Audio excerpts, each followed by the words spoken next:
All right, you're listening to the Ask the Hair Guy show here on YouTube. And today we are having a conversation with Miss Brenda Bradley, who is running for the tax collector here in Indian River County. Now, you might be asking, why is the hair guy having an interview with a politician? Well, here's the reality. Several years back, when I ran for county commission, I came up against the good old boys club. They blocked me at every avenue. They stole my signs. They hired away my people. It's truth. God's honest truth. I remember. And, the reality is I hate bullies more than anything in the whole wide world.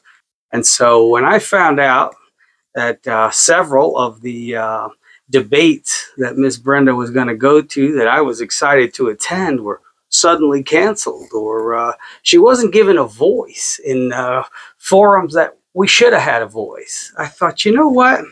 I don't have a lot of resources, folks, but I do have this podcast, and I decided, well, let's give Brenda a voice. So, Brenda, welcome. Thank you. We appreciate you. We're glad me. you're here. I know this is a strange thing coming into my huge studio, but you know what? I couldn't help it. As soon as I realized that you were under the same gun that I was, I decided this is it. So the floor is yours. Well, thank you. And why don't you tell the people a little bit about who you are and why on earth are you running against these bullies?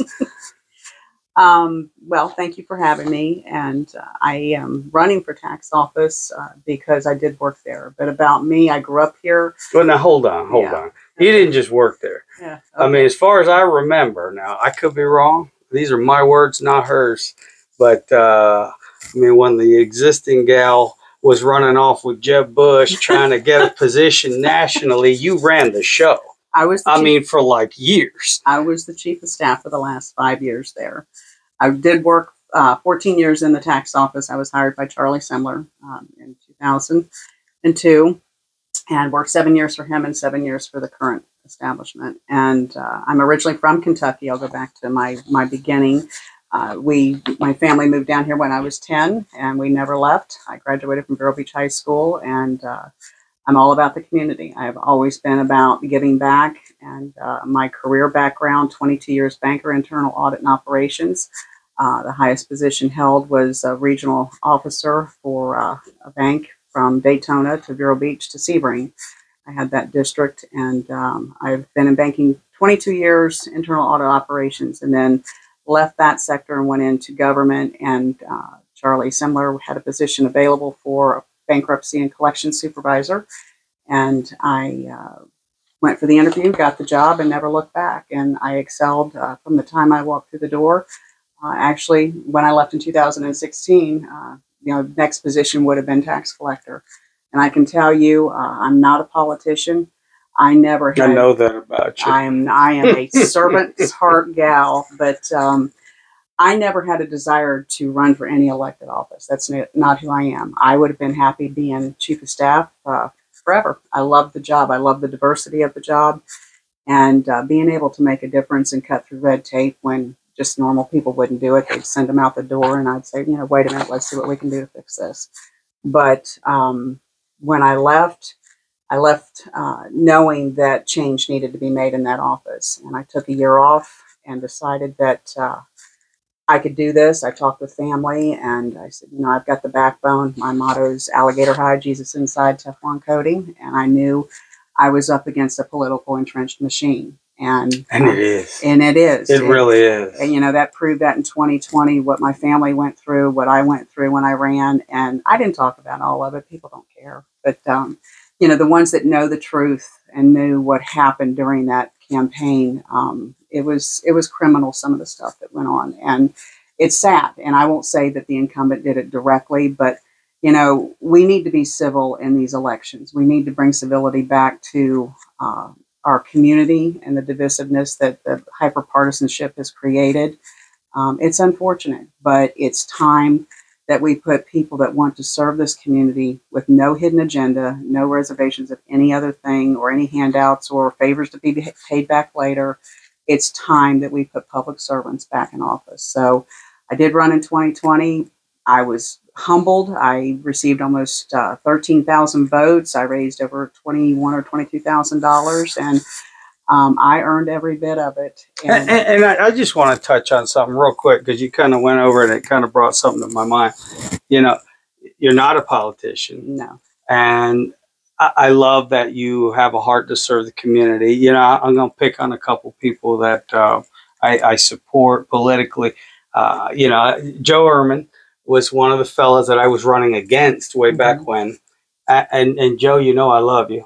But, you know, Joe's not a rocket scientist or a PhD by any stretch of the imagination. You know, we've had sharper people, if you will, more educated individuals run for office. But what I loved about him was that he had a heart for this community. Absolutely. You know, he's a fireman. I met his family. The moment I met his children, I was like, you know what? This guy, you can judge a man a little bit by the way his family turns out. And this man did something right. And he married the right woman. And he had the right support system. But anyhow, my point is, he's just a regular guy. But I love him because of his heart. Laura Moss, who currently is a county commissioner, you know, she was our mayor and whatnot. And she always had those coffees with the mayors and things. Again, you know, not a rocket scientist, you know, but her heart is a heart of a lion for the community. And even though we don't see eye to eye a lot, Laura, I support her, you know, and I tell my clients at the hair salon, you know, to back her because she is the right person for this community.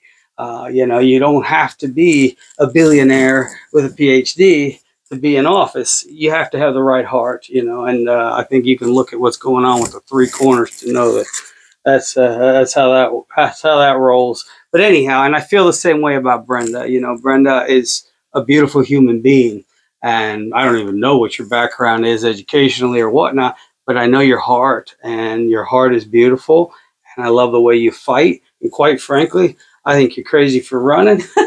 You've got a great job. I mean, you run Hope Imaging. I mean, give me a break. You don't need this headache. But I do believe that you're the right person for this job because of your heart.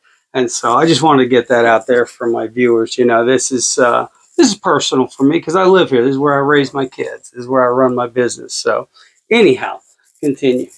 Well, I'm a Rotarian, and that's something in the town hall I didn't get to share much about what I do in the community, but I am actually just ending my year of service as the president of the oldest Rotary Club in Indian River County. We've been established for 98 years. We'll be celebrating that 100th anniversary coming up, but I've been a Rotarian for almost 10 years, and it has made me a better person. I do follow the four-way test of Rotary, and is it the truth? Is it fair to all concerned? Will it be beneficial to all concerned? Will it build goodwill and better friendships? And I think if you can put that four-way test to your daily life, no matter what you do in life, I think it keeps you balanced. I serve on several nonprofit boards. I'm on the board of TCCH. I'm the officer of the Roseland Women's Club, the treasurer for that club. I'm also a board member of Substance Awareness Center, SAC, and I am the co-chair for the fundraising committee for the Camp Haven Men's Homeless Transition Shelter here in Indian River County. And Linda Teets and I co-chair that every year, and it strictly is philanthropic funds, donors. We receive no government money there, and I'm very proud of that organization. But with all of that, giving of your time, talent, or treasure is very important. And when I left the tax office in 2016, I did take that break. I volunteered a little bit because I wasn't for sure which direction I wanted to go. I have always been, I was 13 years old when I got my first job. And what's funny is even in the neighborhood, I had a little lawn business on the side, and I actually cut the prices of the local guys like $5 just to get more money.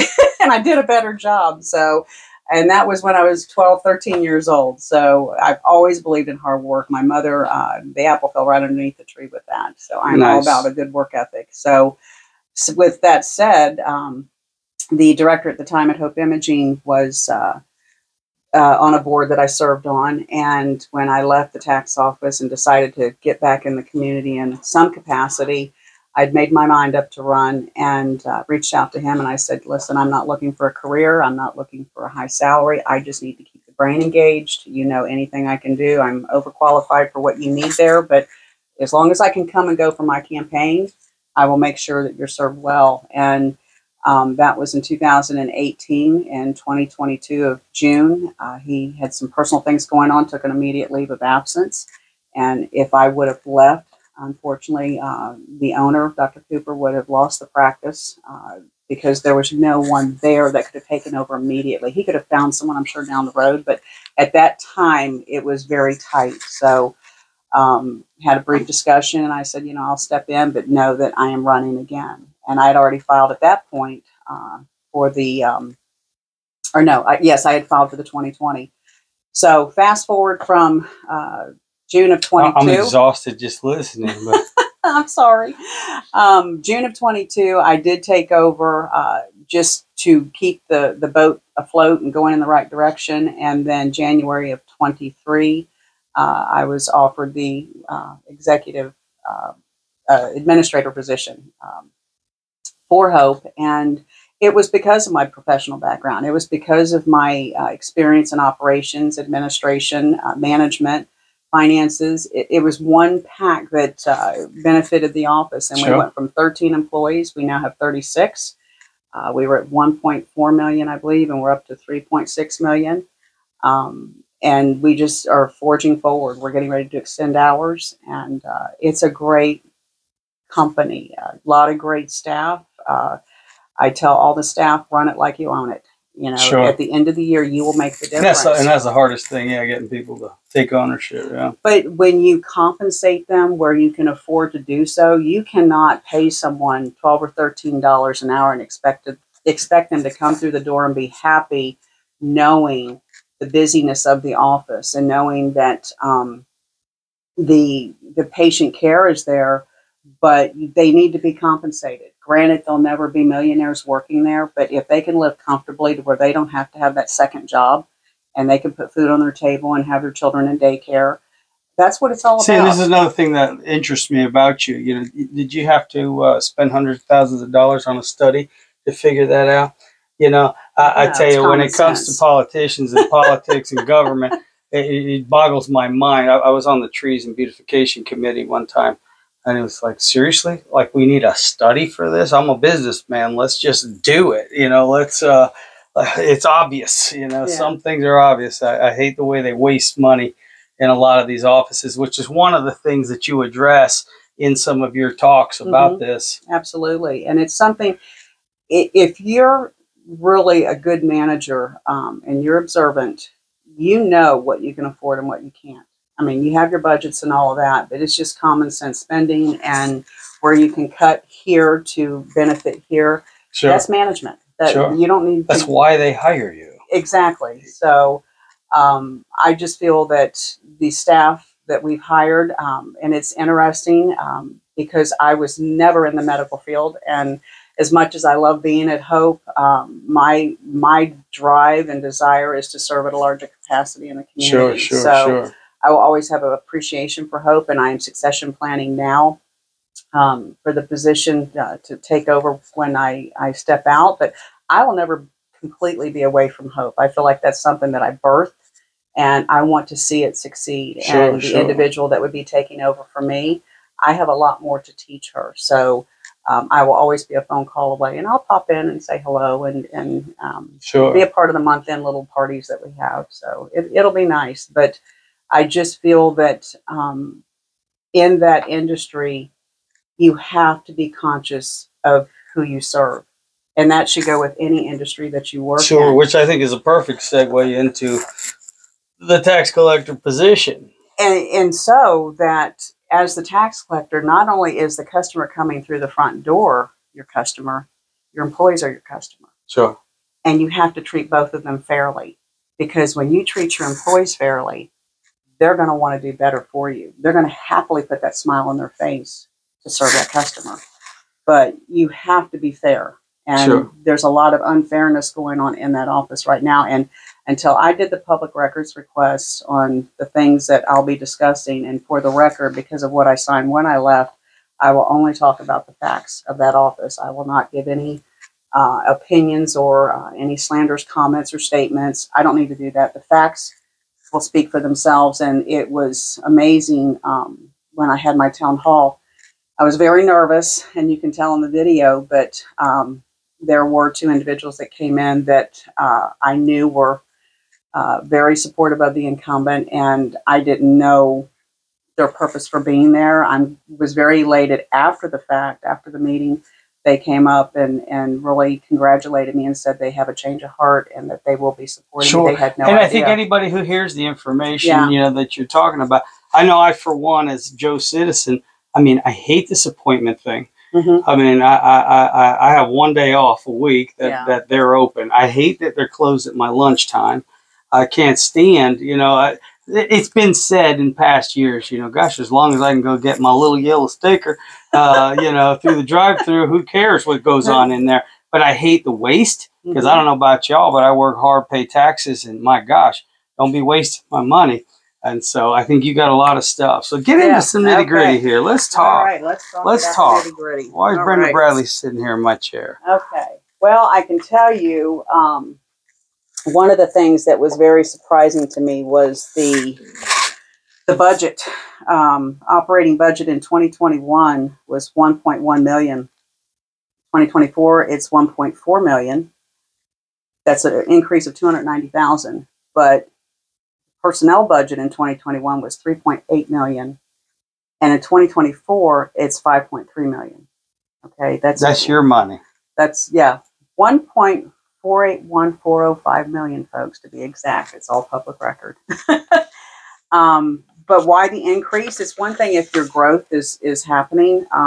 You do need additional staff, but I think when you look at hiring additional staff, for as high as the turnover is, and I don't want to get ahead of myself, I'm trying to stay in queue here, but the highest turnover in the history of Indian River County. And when the incumbent came into office, there was a staff of 46 in 2009.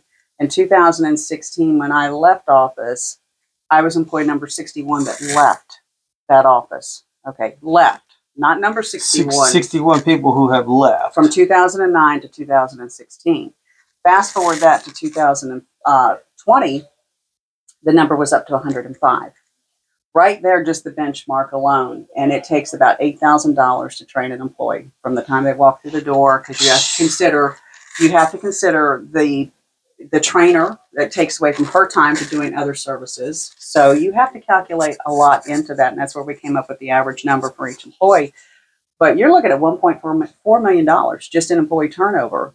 And it's a revolving door. And I never once nor will I ever say that the customer service is bad in any of those offices. I never said that in 2020. And unfortunately, because I gave that office an A for customer service, it was quoted or stated, isn't that what it's all about? A for customer service. It's irrelevant what's going on behind the scenes. Well, that was such a gross mismanagement of accountability of a reporter that I've ever seen or read in my entire life, because what's going on behind the scenes 4 years later that I'm exposing was going on back then. Even the budget that they were given was not the correct number. Now, I'm not saying anyone fudged numbers, but somebody made a mistake somewhere, because that budget did increase. Sloppy work, yeah. So anyway. And again, that's your money. Yes. So, anyway, when I go back to employee turnover, if your employees are staying and they're engaged in their work, they have the tools that they need to do the job, and they're paid an adequate salary that's competitive to a point. Now, remember, this is a government office. You're never going to get rich working for the government. At least you shouldn't, because you're there to serve. Sure. But to be fairly treated in your income, people won't leave, and they'll retire there. But the institutional knowledge that leaves with them when they go out that door after being there 6 months and realizing this is not the place I want to work or retire at, you've just lost, and there you go, $8,000 for that employee. And the knowledge, because there isn't any college or organization that can teach you how to be a frontline clerk in a tax collector's office. The only way that you can come qualified is to come from another tax collector's office in the state. So everything is trained there. So if you're not training this individual in longevity for them to be there 3 or 4 years, to where that knowledge is being retained, to where they can help their buddy when they come on board everybody's new. And now you're having to hire more people, but you're not really solving the issue. The issue is that the knowledge is not there. So hiring more people isn't going to fix the issue. Sure. But that's what's happening. So when you look at I have one of the boards here. I did a request from 2018 to 2024. Okay. Now, obviously, you can't see this on No, your you can't screen, but see this this. is this is on your website. Yes, the boards will be on my website. These were at my town hall. VoteBrendaBradley.net. Yes, .net, not .com. Mhm. VoteBrendaBradley.net. But I will put all of these slides out on my website. The town hall is on my website, but I was trying to figure out a way that in a short amount of time that folks coming to the town hall could see all this data in advance before we started, to where if they had any questions specifically on something, they would engage conversation. But these were brilliant. Afterwards, everyone said they were very appreciative of the work that went into it, but just the visual there, because these are all just blown up pictures of the public requests that I received. Okay, I have not photoshopped or done anything other than made them larger and put my lines in. But when you look at from 2020 termination date, from 2020 all the way down to 2024, that's 58 people have left in 4 years. They hired 79 in that time frame. That's 1 in every 4 people being hired, 1 stays. At $8,000 a person. At $8,000 a person. So the problem, a lot of it is the wages, the salaries, and something I want to play a clip on, because it just last week the incumbent was on a radio show, and this resonated with me. It couldn't have been more perfect timing, and I always say things happen for a reason, but the senior management salaries is a huge issue at the tax office. And I'm not saying individuals are not deserving of going into a senior management position, but that should be something that they earn after maybe 5 years of service. You should not automatically, just because you're taking on the new role, become senior management if you're not qualified to do the job. If you're growing into the job, your salary should be competitive and you grow into it. And then there's a point where you've established yourself that you are doing it completely. Then senior management should be a perk. But right off the bat, just because you create a new title, now all of a sudden that's a senior management title. This is a local county office. And I am getting ahead of myself because I want to keep this flowing in the right way, just to do an education on the tax collector's job and what the tax collector's obligation is to the county.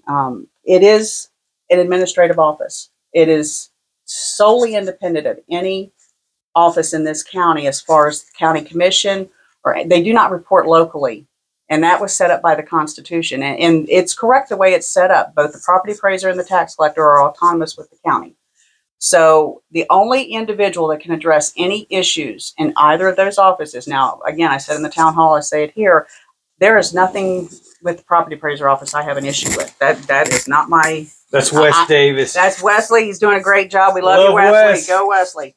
So it's nothing to do with the property appraiser's office, but just for education purposes, those are the only 2 constitutional offices that do not report to the local county commission.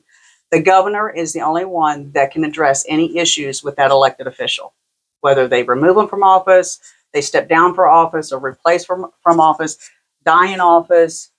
The governor is the only one that can do the replacement for that individual or address any activity, anything in question. Okay. The Department of Revenue approves the budget for both of these offices, not the county commission. Mm-hmm. So there's no local oversight. So who is watching the office? And I can tell you the rubber stamp approval and the way it happens for a budget amendment or an increase of budget, if you can be very thorough in your description or details of why you need that increase, you send it to the Department of Revenue. If it looks legitimate to them, boom, there you go. They're not going to go back into last year's budget or do an analyzation or come down and physically check it out. It's not going to happen. So that's why the budget is increased to the point that it has. That's why the spending has went out of control. And you can sugarcoat it any way you want to, but when you get into the grassroots and the bottom of it and the public records, it speaks volumes. And you can't fix the numbers. You can't change the facts. They're there. So unfortunately, when we talk about the town hall, or not the town halls, but the debates and the forums, just for correction, because I want to make sure we don't get called out on this later, no one scheduled a debate for me for this race, for the tax collector's race. No one, there was one forum that was done, and it was with RWIR, Republican Women of Indian River.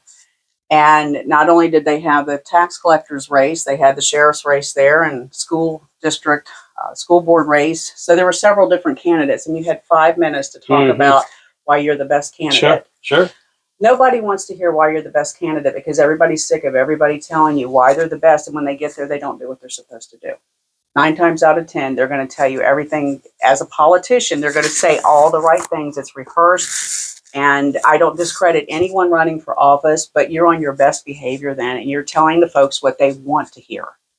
And I went about it differently. I told the folks what they had to hear. I took my 5 minutes of fame in that office, or in that room with probably over 150 people, including the incumbent sitting there, and I called her out on the spending and the things that are going on in that office. And if it were me, if it were untrue, I would have stood up. I wouldn't have embarrassed the person at the podium. I would have said, this is probably isn't the time. Let's have a debate. We can talk about this later, or you are incorrect. I want to rebut this. I would have done something. But she sat there very stoic, and everybody watched. But boy, did I get the attention. People woke up, and that was the starting of it. Because, again, this is a political machine that you just can't beat. And they won't give you a voice. No, nobody wants to hear it. So for the forums, that was the only one that I actually had.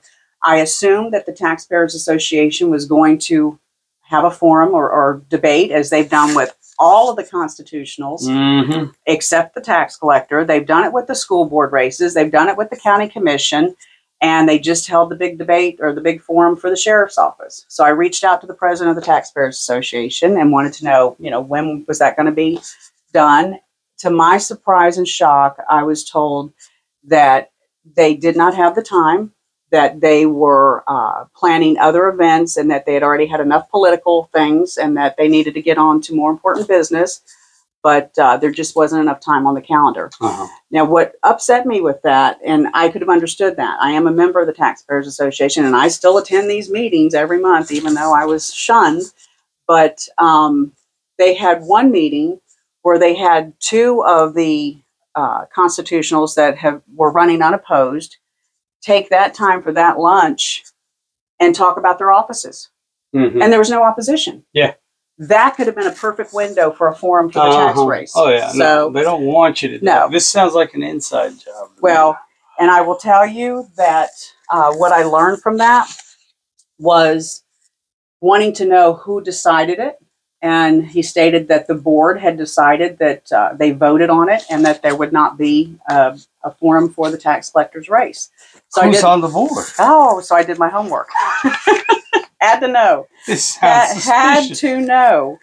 And sadly, I found that the Taxpayers Association board consists of... Drum roll, please. Drum roll, please.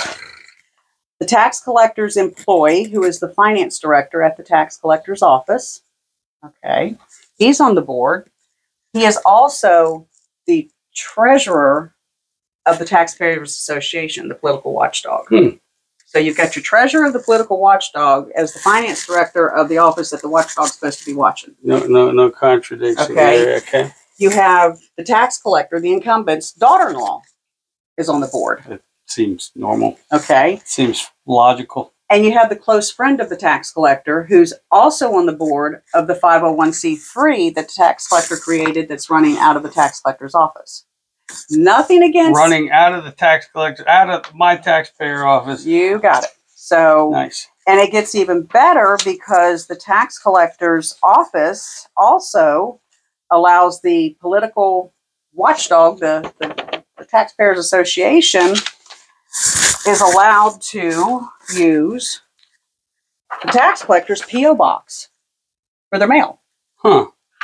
So P.O. Box 1509. So it was a fair. It was a fair vote. It was a fair vote. It was a fair vote. But the secretary and the treasurer both used the tax collector. There's that right off the website. The tax collector's P.O. Box 1509. Why am I hearing the Dukes of Hazzard theme song in the back of my head? Just a good old boy. You do that well. What the heck? Well, and again, to the employee that serves on both, okay, this is nothing personal about him. And it's so hard because I really like him. I think he's a good guy. Sure. I don't know him personally. I've just observed him from afar. But why, as the tax collector, would you allow your employee to be compromised like that? Not saying he's doing anything wrong. No. But one seed of doubt and this hyper-sensitive partisan climate I was thinking of politics. Of my old bishop at church. Avoid even the appearance Absolutely. of evil. I mean, Absolutely. Oh, boy. So it gets even further down in the weeds with spending your money on the Taxpayers Association luncheons. We now in the tax collector's office, or they now, I'm not we there yet, but they have a budget for the lunches to attend and the memberships of the Taxpayers Association. Hold on. Repeat that. Okay. They have a budget and they've went over the budget every year for lunches, for the Taxpayers Association luncheons. Number one, why do you need an entourage of tax collector employees to attend the Taxpayers Association luncheon every month? I, as the tax collector, big girl, can go there by myself. I believe they call it a posse. And I'm happy to pay for. If the group had, and trust me, as your next tax collector, I will pay for every lunch. I will pay for my own personal membership. Now, if we do an office membership for the chamber or something like that, that's one thing, but that's down the road. But I can tell you anything that I attend, I can pay for my own lunch. So, but what concerns me, or the hoopla is, well, if anyone has a question, my staff's here to answer it. Well, you know what? As a tax collector, you should be able to answer those questions they're asking. Meanwhile, at lunchtime, while I'm trying to get my damn sticker, I know it's closed at lunchtime because they're all at the taxpayers' luncheon. On my dime. But sadly, lunch and breakfast meetings, $1,000 was budgeted annually in 2021. And then chamber luncheons, $300. Taxpayers' luncheons, $370. They spent 10 memberships. That's another thing on the memberships. You're not required to be a member of the Taxpayers Association. Yes, you're giving them the $25 annually and putting their coffee to help them do whatever they need to do. Maybe get their own P.O. box with that money. Mm-hmm. Okay. Mm-hmm. So you're spending $25 per person for a membership that gives you what? So we're taking taxpayer money and 2022, 10 memberships, $253 just in memberships for what? To attend the luncheon monthly that you also pay $25 for. But in 23-24, she had an approved budget of $300 for taxpayer luncheons. She's already spent, and we're only in, this was done in May, we're already up to $800 in covering the lunches. Who else is going to lunch? Yeah. And why are we over budget on lunches? I mean, that just, and again, it's principle. Meanwhile, back at the ranch, I'm struggling to buy a $10 sandwich. I mean, $800, and you have a $300 budget. Yeah. That's awesome. So I spent enough time on that. But again, $600 doesn't break the bank. No, it's principle. It's ethics. It's transparency. It's accountability. It's my money. It's your money. Okay. Yeah. And sadly, it's always the same because I'm there every month. So basically, I'm paying for her campaign. That's how I see it. Well, the Public Affairs Administrator, Director of Public Affairs and Administration, who's now senior management, is also there with her, taking pictures when it's the elected forums that were going on, and now we're posting it to the tax collector's Facebook page. So she doesn't need to raise money. She's got enough money in the office for her campaign, that's for sure. So anyway, the nepotism, let's talk about that, because that will probably eat up most of my time here. So I thank you for your graciousness to let me just ramble on here. But the one thing I want to do is stop the nepotism, the cronyism, promotions for hiring, six-figure salaries for loyalty. And the number one cause of low morale and high employee turnover is because of what I've just mentioned. And the incumbent's executive assistant. Okay, executive assistant. And executive assistant, just by definition, description of, is commonly found answering phones, screening visitors, making travel arrangements, preparing reports, filing and organizing documents, recording meeting minutes, performing basic bookkeeping tasks. This executive assistant currently makes $112,500 for an executive assistant. Which is about what I make cutting hair. Go ahead. I'm going to move her microphone just because she's moving and shaking. Sorry. No, you're fine. You're fine. Okay. You're doing great. I just want to make sure these people hear you. Okay. And never stop hearing you, because this is good stuff. Okay. The Florida Retirement System, FRS, has the program called DROP, and that's Deferred Retirement Options Program. And once a state county employee goes into DROP within 5 years, and it's just been changed now, I believe, to 8 years, but once they enter into DROP, and they can only do it by two ways, 30 years of service or reaching eligible age of retirement. Those are the only two ways to enter it. DROP, FRS, takes your highest 5 salary years. And that's what your percentage is based on for your retirement. Okay. Where I have a problem with what's been done with this particular employee, not only is the salary grossly overpaid for what the position is, but in 2021, she was at $90,000. Okay. In 2016, before I left, it was 80 something. But 2020, she's at $90,057. 2021, she's up to $97,134. 2022, she's up to $108,738. 23-24, guess what? She's in DROP. And she's now at $112,561. Job description didn't change. And in 4 years, this employee has received at $22,000. This is the one I want.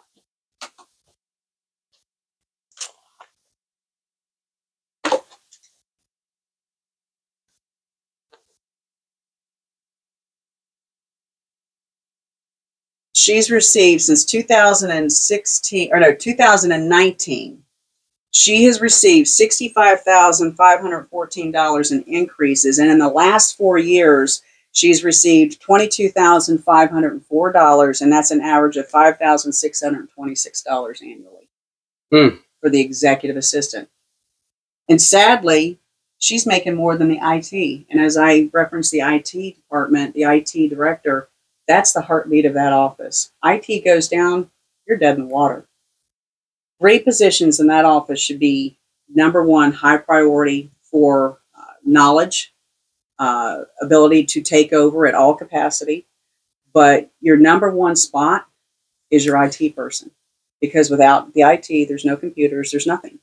Your finance person is your second, and your assistant tax collector, the person being groomed to come in to be the next tax collector. Yes, it's an elected official, but I would think common sense, you would want to have someone prepared to be the next tax collector. God forbid if something happened to me in office, I would want to know that that individual could run it and run it efficiently, and the community would be happy with that person, that they would hopefully vote them into office. That may not be the case come election time, but that person would be qualified to do that. So with that said, you have that going on, but then when you look at the other salaries in range, your IT director in 2019 was at 72,000. He's just now getting to 91,999 in 23-24. Your in 2015, okay, I'm sorry. Let me get back on track up here with the issues going on up here. The tax director, that's another hot button with me. The tax director, when I was there, was already past the 30-year retirement, wanted to stay on, was 34 years, I believe, at that moment, and was maxed out in salary, $86,000 and change. Okay. That employee went from 85,365 was bumped up in 3 years. Now, the job description was maxed out, or the job description, the salary, everything was maxed in 2016. There's not anything else that could have been added to increase the value. Exactly. But when I left from 2016 to 2020, her salary went from $86,811 to $99,167. That's a $12,356 increase in those 3 years. For what? Give her a good retirement when she goes? That's not the taxpayer's job. That's not our job. If you're wanting to stay longer than the 30 years, that's okay. I mean, no one wants to force out someone that has the knowledge that was doing it. They're doing a good job. Yeah. Exactly. But just know that individual, you might get a cost of living, a COLA, but these kind of salaries, that shouldn't have happened. And then to turn right around in 6 months, that same employee comes back to work, and you're supposed to stay out 1 year with the Florida retirement system.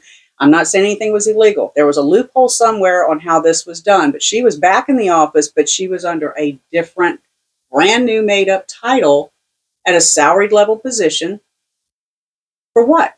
If we're training our folks to bring them up and passing on this institutional knowledge, then whoever was being trained should have been the next one in line for that, and no need to bring anyone back. Even if it's a newly created position, there were enough individuals in that office that could have been trained to do any job that this tax collector wants to make a new position for. It should have happened, but it's not. They're being brought in from the outside and given these opportunities, and that's why the morale tanked. It's horrible. But you've got that going on, and then that also means that the reemployed retiree, that wasn't in this case for her, but there was another employee, was there 28 years, she left, and I would say probably needed to leave. I won't have that conversation, but she was hired back in 2020 to be put into a position that didn't work out. So then they put her in another position, didn't work out, and then she left again after she got her last 2 years of her 30 years for requirement for drop. But oh, by the way, we had to pay reemployed retiree benefits of $3,145.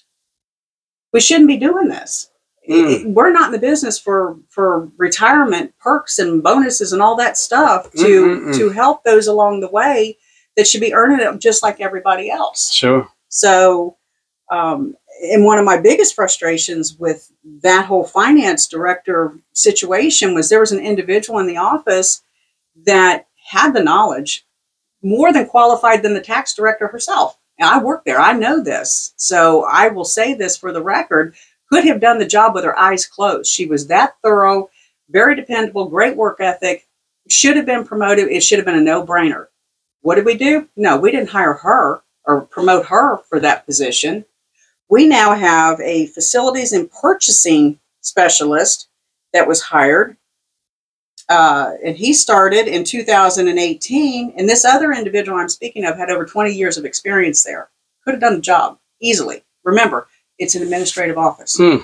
So we turn around, instead of promoting from within, we hire this individual in 2018, hired as purchasing and specialist for $36,111. But guess what? We like him so much that we're going to put him over to the tax director position, give him senior management, and bump him up from 2019 From $36,000, we're now paying him $85,000 a year. And let's just add insult to injury. Guess who trained him? The person that should have been promoted. Take it on the chin. That just shouldn't happen. That's cruel. It's mean. It's bully. It's wrong. Just a good old boy. So anyway, enough on that. And then, yeah, enough on that one. Moving right along. So we have the drop. Now, let's talk about the nepotism. That $112,500 executive assistant, not only does she make good money, she brings the family in on it. So now we have nepotism going on. We hired the granddaughter. And August 31st, 2020, she was hired. And even 32963 picked up on it. They were shocked that granddaughter was hired. Here it is here. So she gets hired. They had a huge article about the nepotism because show the screen. Not only did the granddaughter get hired, she's brought in at a salary, which is about what they were paying in 2020, $13 an hour. 2021, now $13 an hour, she was brought in at $27,040. 2021, she goes up to $31,619. 2022, she goes up to $34,009. 2023, she's up to $38,695. Okay, that's an $11,655 increase in 3 years. Average on increase, $2,913.75. She was terminated April 27th, 23. So even the granddaughter can't even work there. So what's disturbing about this is on average, and this is a perfect time to play this little clip because this was from the incumbent. Last week, she was on a radio show talking about the salaries of the office and what they're trying to do. It is all about the personnel. When I came to work there, our starting salaries were like $8 something to $9, and we are right now we're up to 15, but we want to get better because that's very difficult especially for single families. Right. And so we're doing a salary study. We just have kicked that off. We hope to have it in time for budget and increase our salaries. We have bonus programs. We have a study. I love studies. What's that going to cost? More taxpayer dollars for a study to know what that front line should be making. That doesn't take rocket scientists because when you go back to evidently they should be making about $84,000 a year, right? No, that's what I'm seeing in increases. Yeah, sorry, I got these out of range. This is what I want. Let's go back to. I might have it here. Where I was going with the salaries.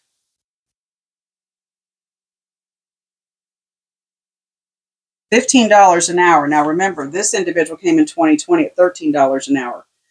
But our incumbent saying on average they're being paid $15 an hour. When you look at all of her senior management that I haven't even touched on about the increases, she didn't have to do a salary study to increase her executive assistant $22,000 in 3 years. She didn't have to do a salary study to increase these new hired individuals that are being promoted into these director senior management positions. There wasn't a salary study for that. And oh, by the way, just an assumption, it's an election year and you've now told staff hopefully they're going to get an increase. We're hoping to have the studies done by budget. Yes, hopefully. Hopefully. We hope. We hope and pray because they really need it. We got to make this study happen. The study needs to happen. And God knows how much that cost us for a study that we should be able to do the simple math and know.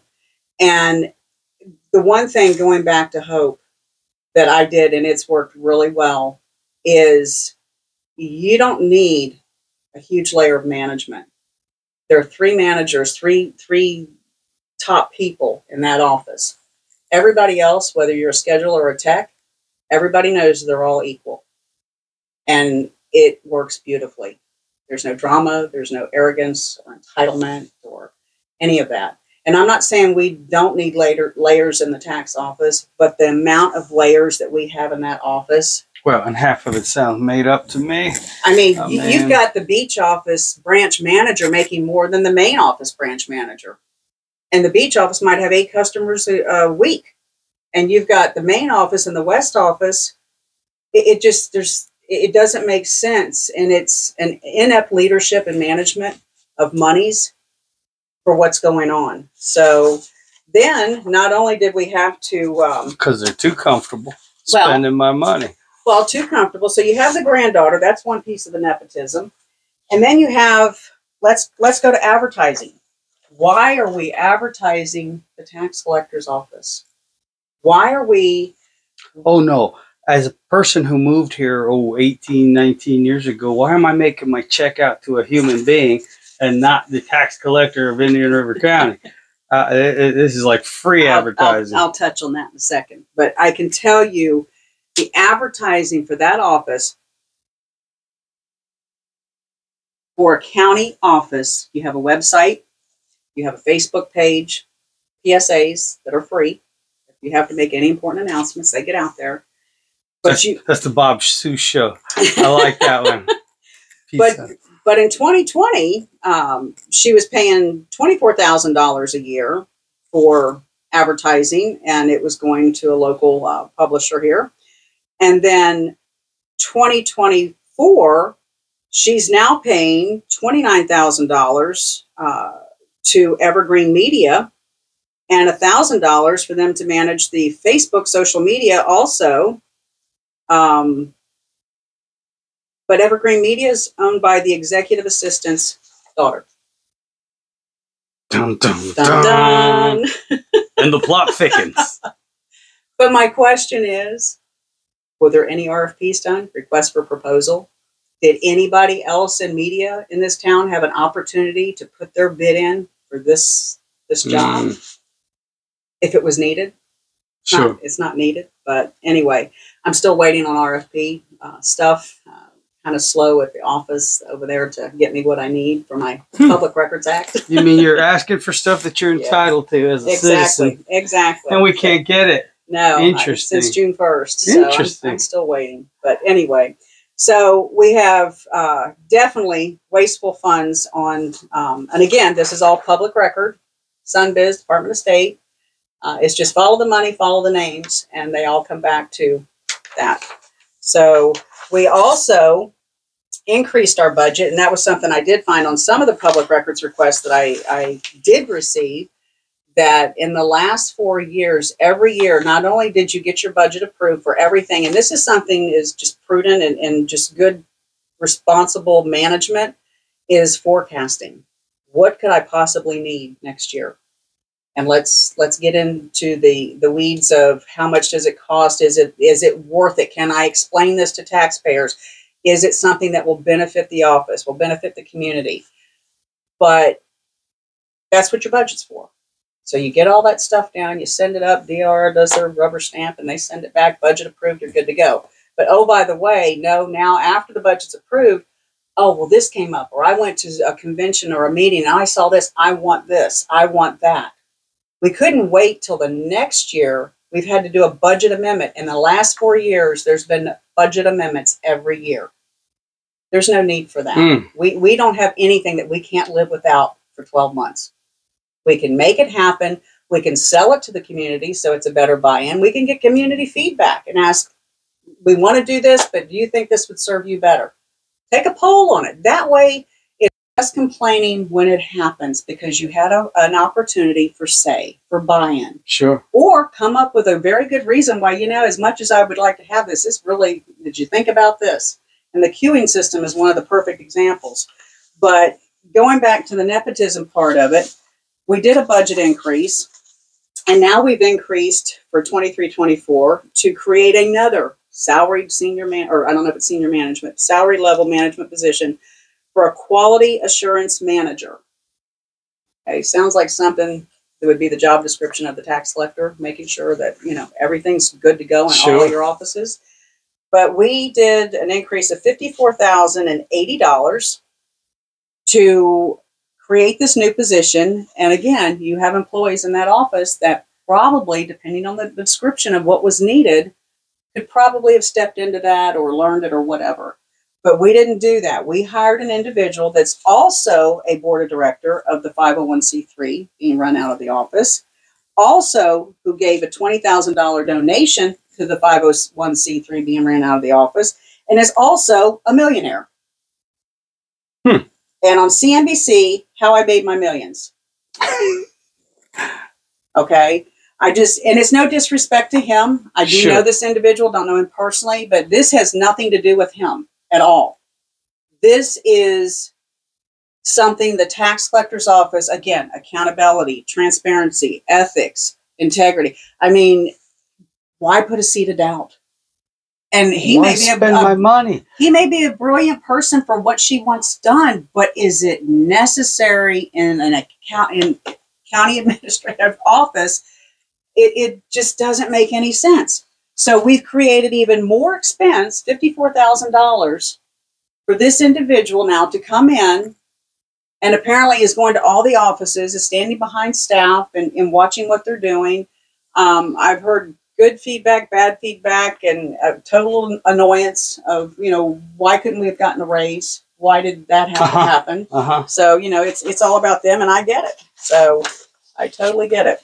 So, and then the budget. He's not a millionaire for nothing. Smart man. So, and then going back to another 2020, another budget amendment, Director of Internal Operations. Now remember, that tax director that retired and came back, guess what? That's the new job.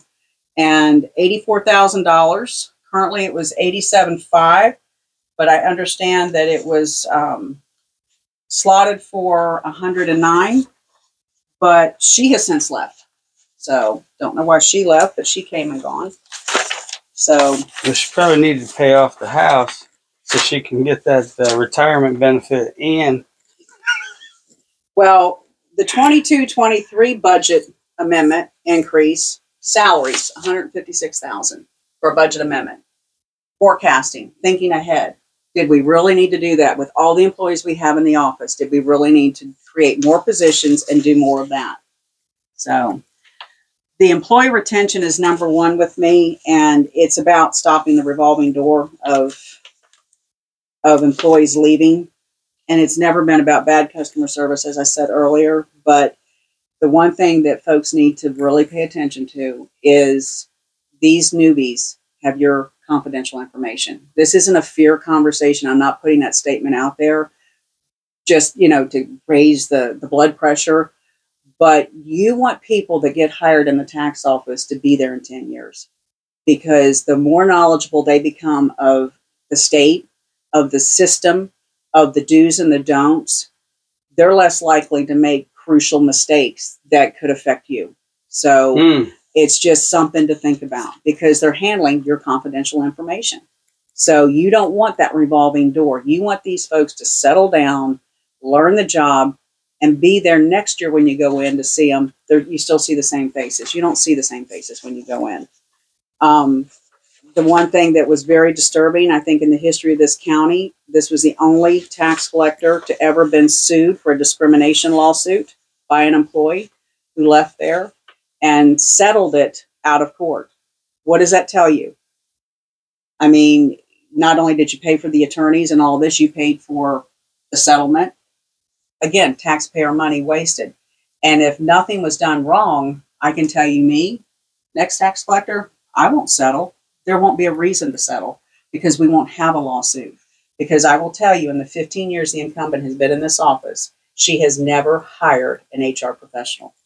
There has never been someone that was qualified with the background, skills, experience to be an HR professional in that office. The people that have been placed as HR coordinator, HR payroll administrator, whatever titles they've been given, they've basically been watched and are loyal, get put in those positions, and unfortunately, confidential things that would have been discussed with employees with that HR person, the incumbent still hears about it. That shouldn't happen. That should not. I mean, for employees to be told what doctor they should go to, or then the doctor shares some of the issues. There's a lot of stuff that I won't talk about, but I can tell you that is just the tip of the iceberg. But I can tell you in 15 years of not having an HR professional, that's why you got sued.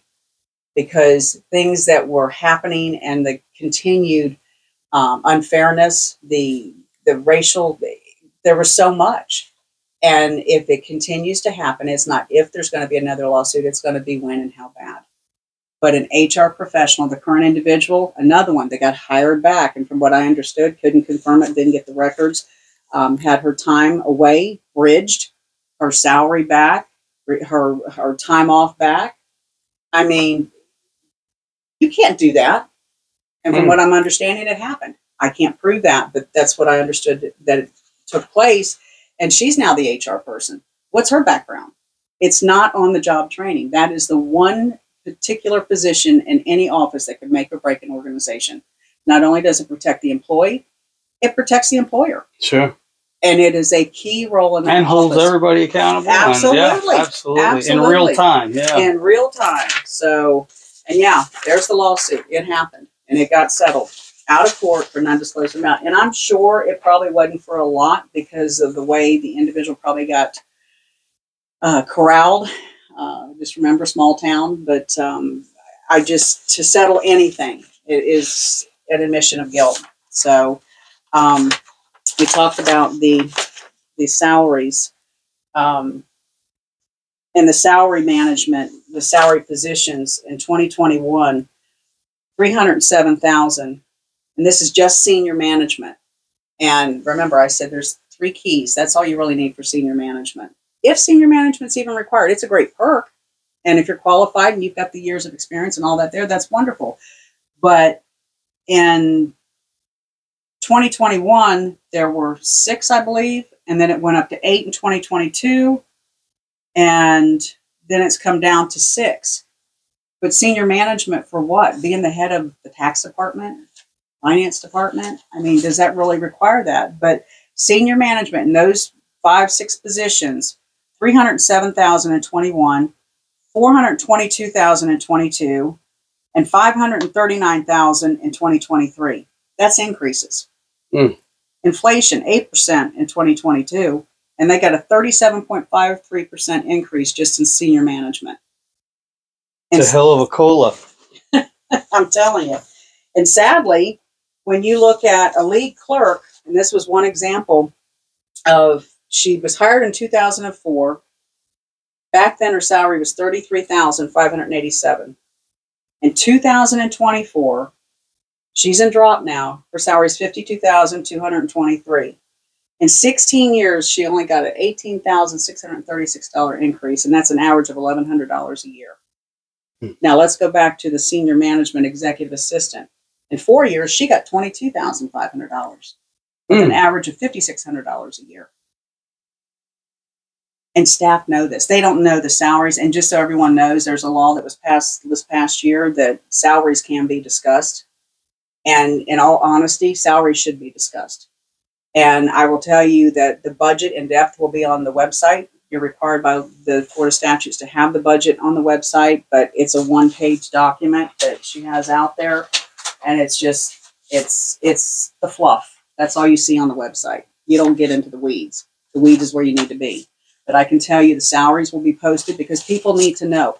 That gives an employee incentive to want to get promoted. Feel like you can excel, to feel like you can grow. Yeah, absolutely. So that when the employees know that kind of stuff is going on, or the friend of the friend gets hired, or the grandson or the granddaughter or whoever gets hired, they know why they're hired. They know the connections because then usually once those individuals get hired, they talk. So the employees know, and that's why the morale tanks. So you just, I don't know. It's very disturbing when you go through all this, and I go through it like a broken record. I'm so tired of looking at it. I'm just praying that this time, whether I win or lose, I'm okay. I'm not running for this office because I need a job. I'm running to stop the waste, to bring the accountability, the ethics, the integrity, everything back to that office that has gone by the wayside. That's why I'm running. And if I don't win, I hope that everything I've put out there, when you all see this incumbent out in town, make her accountable. Approach her on it. It's all facts, and it's on my website. The branding that you mentioned. Yes. Yes. Why do I write my check to a lady? Let me tell you, do not write your check to her. Do not do it, folks. Do not write your check to the incumbent. That is not required. That is her policy. It is not required.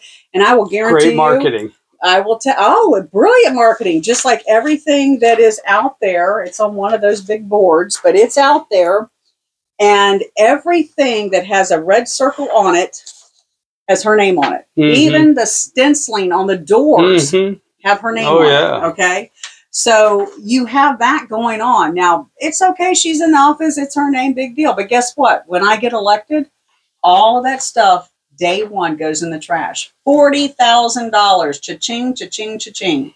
Goes in the trash. And then everything has to be, there it is. Everything has to be reprinted. But guess what, folks? Everything is reprinted Indian River County Tax Collector. And your checks will be made payable to Indian River County Tax Collector. Just like our neighboring county up in Brevard County, the tax collector up there, Lisa Cullen, on her renewals, make your check payable to Brevard County Tax Collector. Yeah. Okay? And even on the front of the envelope, Brevard County Tax Collector. As it should be. As it should be. The only thing my name will be on is anything digitally can be removed, like the website and my business cards. I'll have them on there. So, sure. But we don't need to. It's a brilliant political move, but again, I'm not a politician. It's the people's office, and it needs to go back to the And as people. I've always said, nothing affects you more, ladies and gentlemen, than these local elections. You know, I mean, this position, the way they spend your money, the way your taxes are spent, all these local positions. I mean, this affects you more than any national thing immediately. So, well, and that goes into the big dog and pony show about the big check presentation that gets done. Yes, my favorite. I mean, that's my favorite. That is absolutely obscene that even happens because she's giving me back my money. And you know what? You paid your taxes and all those fees on everything you went in there and got. That's how she made that money. You paid your taxes. You bought your fishing license. You got your sticker. The fees. It's a fee-based office. She is required by the Florida statutes to return the fees. All the excess. Wait, you mean the quality assurance guy didn't help? She is required to return all of the money. And when she quoted that some county tax collectors don't return the money, if I were one of those individuals, I would be one of her cohorts or whatever, I would be very upset that would even be said out there. You use those monies for things for your budget in your office that are in need, and everything else is required to be returned. You cannot keep one dime. So to tout that she's returned $42 million, it's her job. That's actually the job description. You paid your property taxes. She collected the fees. She got interest off of the investments that were made. So it all has to go back. So yes, she's done it, and that's what she's supposed to do. The other thing, let's talk NRA. That one last go around, I had to go and spend extra money to put a big radio ad out there quickly at the last minute because she had Marion Hammer on the radio saying, if you want to protect your Second Amendment rights, vote for da-da-da-da-da. The tax collector has nothing to do with your Second Amendment rights. It's a concealed carry office for applications. You go in, if you even want to get a concealed carry now, you go in. Done it. Applications processed, submitted to Tallahassee, job done. I'll do the same. I'm a Second Amendment believer. I have nothing against Second Amendment, but that office, that position has nothing to do with your Second Amendment right. People were calling me like, what are you going to do? Are you going to take my gun away? I'm like, where are you hearing this? Really? What are you talking about? I'm like, and when I heard it, I'm like, you've got to be kidding me. Brilliant. I mean, you get the big gun who's over the NRA, doing a radio ad for you, but that goes back into the follow the money, and even in raising money. I will never outraise the incumbent for fundraising. People, one, don't want her to know that I got their money and you have to give me a check with your name on it. So then, You know, let's talk about last election, what happened when certain people found out who gave to what. Oh my gosh. So I say this go around, please. I need your vote. It's priceless. You cannot put $1 on that. I need your vote. I will not outraise her. I have no intentions to outraise her.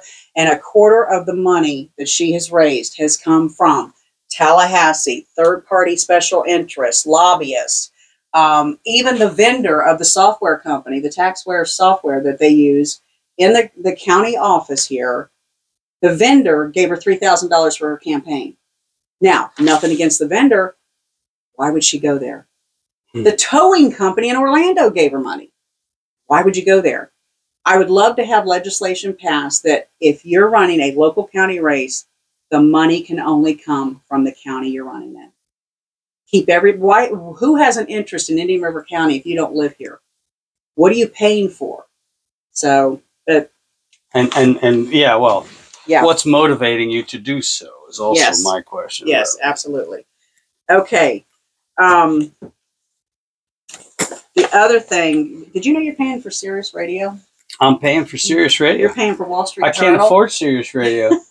I just do AM FM. You're paying for Wall Street Journal. You're paying for the Orlando Sentinel. You're paying for the Tallahassee Democrat. That's all in the budget, and it's all waste. It's essential to the job. It's all waste. All waste. It's essential to the job, isn't it? Now let's talk about the queuing system. That machine when you go in at 8 o'clock in the morning and there's not a soul in the office. But they can't see me because I don't have an appointment. That one. Serving 61. Well, let me tell you, that bugs me.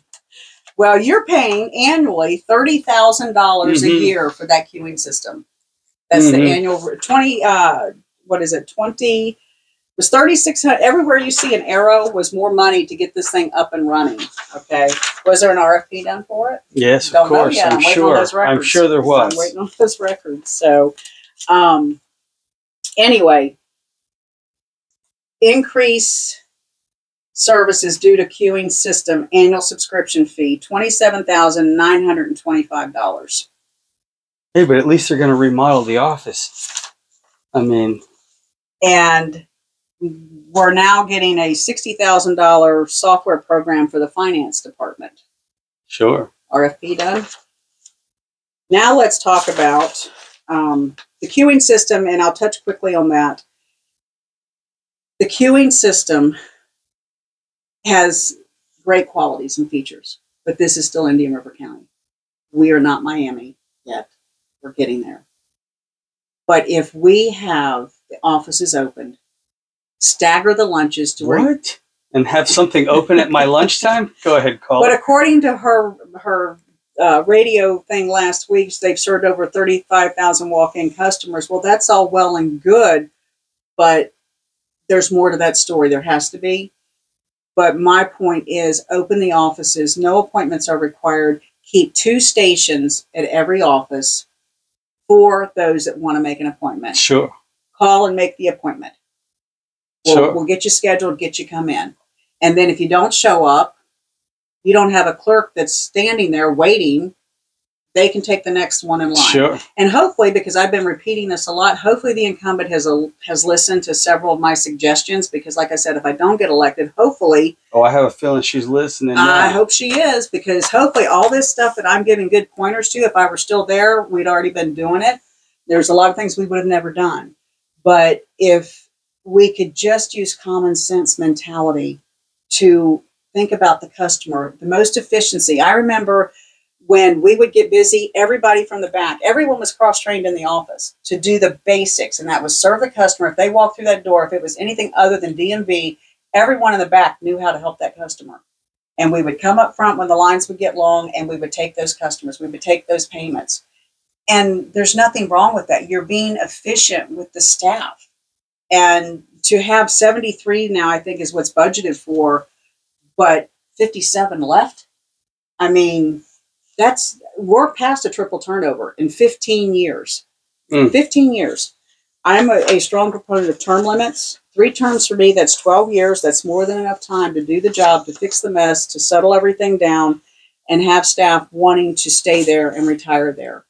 and bring that office back into not them and us, it's we. Well, and not for nothing, folks, you know, when it comes to the word term limits, I've always said there's no such thing as term limits except for election years. Yeah. I mean, if you want to get rid of the good old boy mentality, the out of control spending, the inconveniences of, I don't know why they make certain decisions and things, this is your chance. This is it. This is your opportunity to change it. This is no longer Indian River County. Like you said, we're not Miami, but we're growing. We got a lot of people coming in from a lot of places. This is the time to make this place more efficient, and this is the gal who got the heart for it. Well, and talking about the waste, we're currently paying $92,240 annually for 2 deputies. One to stand at the door and one to run around, pick up the mail, and what little money that goes through the branches. Why are we doing that? It just, I see no reason for it. Up until I think a year ago, there was a deputy at every branch, I think, except for the beach office, because that was noted that the previous clerk of court said he loved the beach office when he opened his office over there, was you didn't have to go through security, you didn't have to go through the screener, you could just walk right in. Really? I mean, so there wasn't a deputy there, but you have deputies manned at the front doors that are glorified overpaid receptionists, because they will ask you, where's your ID? What are you here for? Oh, you don't have an appointment. Go out, make an appointment, come back in. They know the routine. They know that office. They could be hired as a frontline clerk because they've learned everything about it. That's not their job. That's not what they were paid to do, but they're bored standing there, so engage. And that's what they've done. But why would we need a deputy at the front door? And if anything, if we had to have one, why wouldn't we have it at the west office that's closest to 95, where if there's going to be any kind of robbery or anything, I mean, it's closer. But to have it at the main office when it's so congested getting in and out of there, and it goes back to good management. If you have a customer that's upset, and they do get upset, I know they do, I work there, but you de-escalate and you make sure that your frontline staff know, do not poke the bear. You do not know what that individual's gone through before they walk through that door. If they came in with a chip on their shoulder, I'm sure they may have just had a crisis. Someone may have just died. They may be going through a divorce. Anything could be going on with them. Do not judge that. But when they start getting unruly, call the back. Get your supervisor over. And that individual then should take that person out of the equation. Don't even try to have the discussion there. Remove it. Because in today's climate, everybody gets their phone out and here you go. And then you end up having people that if they're listening and they agree with what he's saying, then you get the little chirpers behind him. And next thing you know, you got a mob in the office. Mm-hmm. Why would you do that? And we never had a problem. And there was more times than not, I was called up front to remove someone or talk someone down. And we did it. And that's the way you handle. We're back with civility. There's nothing more intimidating than you have someone at a station with a bad customer. Law enforcement hears there might be a problem. Oh, they just walk over. Okay, double-edged sword. They see authority, they calm down. But you know what? No one else knows. And the person that just walked in, who might know that person, doesn't know why that deputy's over there with him. And then there you go, the gossip trail, and then the community. It's just, why do that? There's a better way for it. So, and I don't think, not that we don't want to pay the deputies. They're making $60 an hour to stand at the front door. So, you know, to me, frontline clerks need a little bit more. Maybe look at some of this waste. We're launching a study for that. Yeah. Okay, we talked about that. RFPs are my big thing because when I was there. Which, again, for the audience, what's an RFP? Request for proposal. And the policy back then was anything over $5,000, we had to get three estimates. Your daughter, your niece, and your granddaughter, right? I mean, is that how that works? You had to get 3 bids, and the best one got it, basically, unless there was some egregious thing that, you know, would cause them not to really do business with you. But it's something that needs to happen, no matter what it is. I don't know if they still have that policy. I've asked for the RFP policy. And then my next step was all these big items that money has been spent on. You know, did you do your homework? Did you do the due diligence? Or was it because somebody you met, you know, and you like, or a friend of a friend of a friend? That's what prevents that stuff. Sure. And it's not saying that your friend can have a business No, and, of course, can be prohibited from but joining we're back in. to oversight. We're back to the Oversight appearance is everything. of Everything, yes. And the going back to the waste of it, the radio subscription, Florida Trend Service, Wall Street, all of that. Legislative meetings. You're an elected official. Why would you need a budget of $2,100 for travel for legislative meetings? You're not a legislator. You're a county elected official. You're an administrator of the office. You're not a legislator. But I would like to be seen and potentially hired. The towing class Florida Tow Show. We're spending $546 to go to a tow show. Sure. Drive over for the day. Good day trip. Sure. Car allowance, $1,690. I can tell you, I won't need a car allowance. Shouldn't have a car allowance because she now has 4 vehicles in that office. One of them is wrapped with the 501c3 on a county vehicle. Wow. I would think all the other 501c3s would love to have mobile advertising at the cost of taxpayer dime. And let me just say, that's awesome. For the record, the 501c3, it's not the issue of the program. The program is the Kids Tag Art. It is an amazing program that Joe Tedder in Polk County, tax collector, he created, I think it was back in 2008. And it helps 5th grade students, art students, it funds their supplies. So I'm not attacking the program. No other tax collector in this state, and it's all by option. They're not required to hold that program. But within the state wide, $2.4 million, I think, has been raised for 5th grade students for art supplies. It's phenomenal. It is absolutely, he was a brilliant individual that put this together. But this county is the only county that is running it as a 501c3. Why? And you have tax collector employees that are the public affairs and administrator, director, senior management is running the 501c3. You're using taxpayer dollars for the equipment because you know it's all being done on the computers at work. But my concern is there's no transparency. No one knows how much money's been raised in toll, or actually she did mention that, but a stipend has been returned.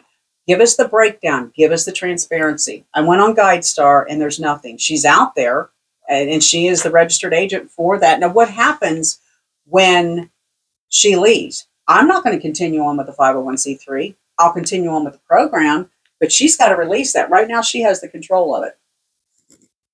Smart. Smart. 501c3. Tax collector can't touch it.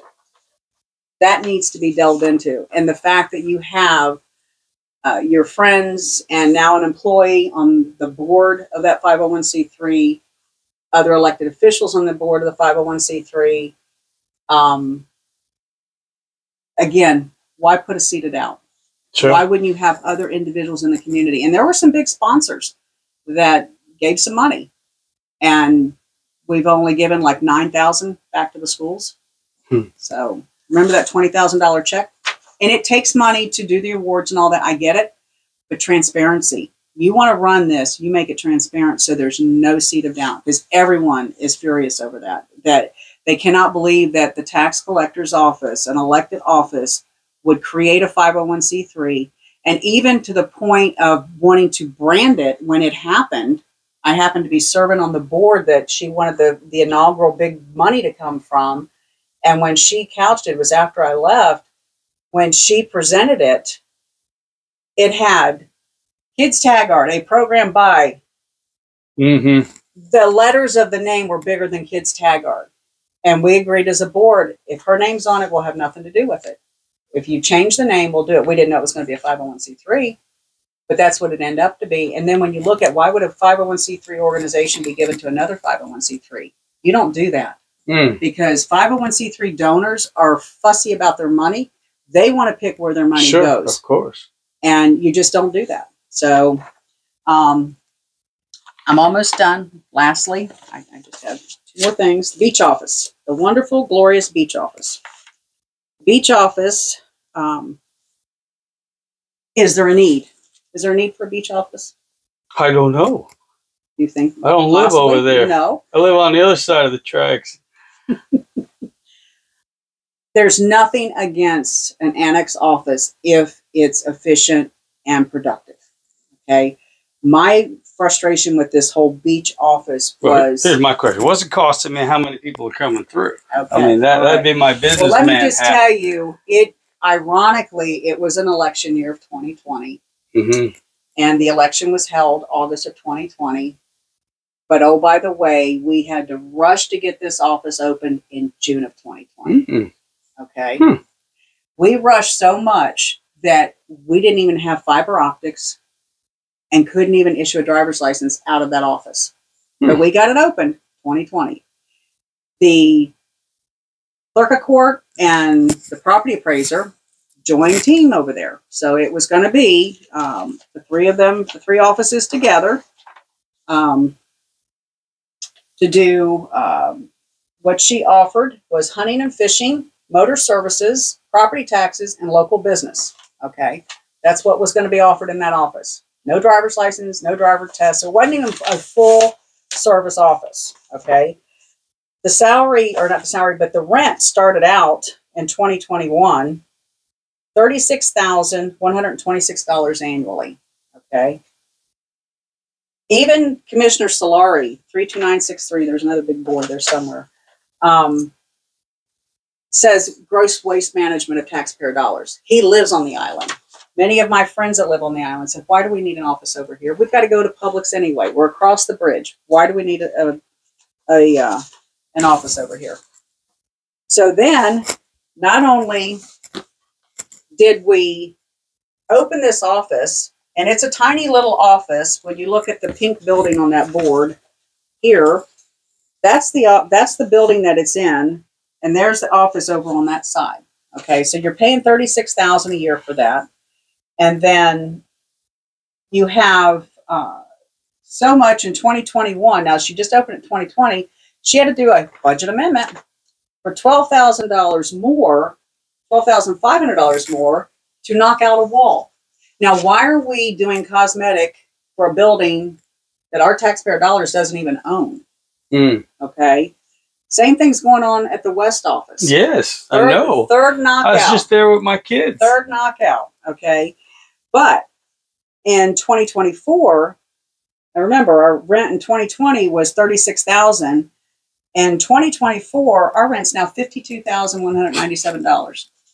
That's a 44% increase in 4 years. But it's 24/7 busy, though, right? I mean, from what I'm hearing, well, one, it's nicknamed the Country Club. What? Okay. And in April of 21, now remember, it opened in June of 21. April of 21, the property appraiser and the clerk of court leave office due to low demands for service in the PJ. So it's not making a not even a year later. Not even a year later. April 21. They opened June of the last year. And then the first 2 months they were open, the hurricanes hit and everybody was wiped out over there. They couldn't even get back to the office. So, and the other thing, follow the nepotism and the friends. And this is no disrespect to the individual. She should have never asked him. It goes back to accountability of the tax collector, of the incumbent. It's fine to do this stuff with friends and family, but if you know you're going to have them judged in a harsh light, protect them. Don't put them out there. The owner of this building that she had to have was her treasurer for her campaign in 2020. Imagine that. And then, how do I get in on this? I need to be more, I don't know. So that's enough of that. So, the one thing that needs to happen with the beach office and the West office, because I can tell you the West office, the other thing, we're paying $12,000 a year just for cleaning of that beach office. $12,000 a year for that little, and there's only 2 employees over there. It might be 3 now, but there's 2. I'll do it for 10. And I can tell you between the West office, which the rent in 2020, West office rent 68,000. 2024, the rent's 102,000 because it's 2 bays now. Now the rent's going to go up again because of that third bay. But the county needs to look at, just like they did in Sebastian, they purchased a strip mall, and that is now the North County Complex. No rent, everything's supplied. Sure. Okay, the county needs to service Fellsmere, VLE, West Bureau, West Sebastian. The perfect spot would have been right there at 510 and 512, and I suggested that and was told no. But I can tell you, if there's property available, they need to do something, because what this is costing taxpayers, when you have the growth out there, you don't have the, as far as the infrastructure with the roads and everything, everybody trying to get into these other offices for the other county business. There needs to be something west, and not necessarily West Bureau. It needs to kind of shift a little north. But I'm sure with all the connections these folks have on that county commission, somebody could find some property or something, a building, something to be able to purchase to make another annex North County. Sure. It needs to happen. So, and then lastly I have, it's just my records request. And I'm sure I've missed something, but that is just like in my town hall. And I said I would not go this late, and boy, have we went for a very long time. But it's a lot of information. I'm doing another town hall July the 1st, main library from 6 to 7 p.m. And I'm hoping by the time I get the public records request that I'll have more information. If this isn't enough to make you change your mind, I don't know what much more I can give you. But I was the records management liaison officer in the tax office while I was there. And it's a position that's required by the state, the RMLO. And annually you have an audit of your records, you sign off on it, and you send it to the Department of Records. When I left there in 2016, okay, I assumed, everybody was delegated, different positions of the things I had, because I wasn't replaced. And I had to contact the Department of Records, and finally got an answer back on January 10th of 2019. Someone in 2018, someone was doing a public records, and my name appeared somewhere for contact. And they contacted me and said, I thought you left there. I'm like, what are you talking about? And they said, well, this is the contact information I was given, and you're not there. I almost had a heart attack, because I thought, what else is, being done under my name? So I contacted the division, and they looked into it. And sure enough, I was still listed. And again, that rubber stamp, Tallahassee's up there. So if the audit got done and the tax collector signed off on it and submitted it, who's to say anything needed to be different as far as Tallahassee goes? But this individual was appointed to the RMLO position October 1 of 2018. Now, I've been gone for 2 years. And records can make or break an organization right there with the HR person. And my issue with that is now we have the finance director, the new guy that's just coming up through the ranks, is doing the public records requests. When I submit them to his attention. And the first one I did, I requested on May the 1st.